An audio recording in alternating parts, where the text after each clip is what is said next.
নমস্কাৰ বন্ধুসকল, আশা কৰোঁ সকলোৱে ভালে আছে। এটা বেয়া খবৰ লৈ আহিছোঁ, অৰ্থাৎ আমাৰ অসমৰ কাৰণে এটা বেয়া খবৰ।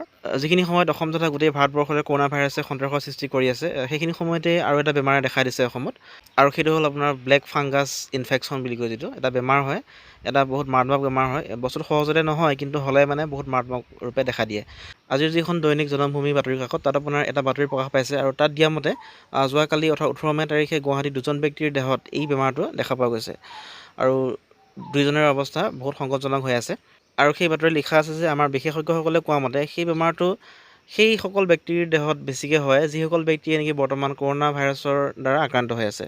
অৰ্থাৎ যেতিয়া এজন ব্যক্তি কৰোণা ভাইৰাছৰ দ্বাৰা আক্ৰান্ত হয় আৰু তেওঁৰ দেহটো দুৰ্বল হৈ পৰে, তেতিয়া এই বেমাৰটো অতি সহজতে তেওঁৰ দেহত দেখা দিয়ে। আৰু যিসকল ৰোগী বহুত দিনৰ পৰা ICUত থাকে, বা যিসকল ব্যক্তি অনিয়ন্ত্ৰিত ডায়েবেটিছৰ চিকাৰ হৈ আছে, মানে বহুত ডায়েবেটিছ থাকে, তেওঁলোকৰ দেহতো এই বেমাৰটো অতি সহজতে দেখা পোৱা যায়।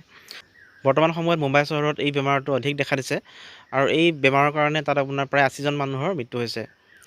আৰু এই বেমাৰটো হয় আপোনাৰ ব্লেক ফাংগাছ নামৰ এবিধ ভেঁকুৰৰ দ্বাৰা। একচুৱেলি ফাংগাছ মানে ভেঁকুৰ হয়, আৰু এই ব্লেক ফাংগাছ ভেঁকুৰে কি কৰে, আমাৰ মানুহৰ দেহৰ চকু, বিশেষকৈ চকু, নাক আৰু কিডনীত আক্ৰমণ কৰে। আৰু এই ব্লেক ফাংগাছ নামৰ ভেঁকুৰবিধে আমাৰ মানুহৰ দেহৰ চকু, নাক আৰু কিডনীত বিশেষকৈ ইনফেকশ্যনৰ সৃষ্টি কৰে, আৰু এই ইনফেকশ্যনকেই ব্লেক ফাংগেল ইনফেকশ্যন বুলি কোৱা হয়।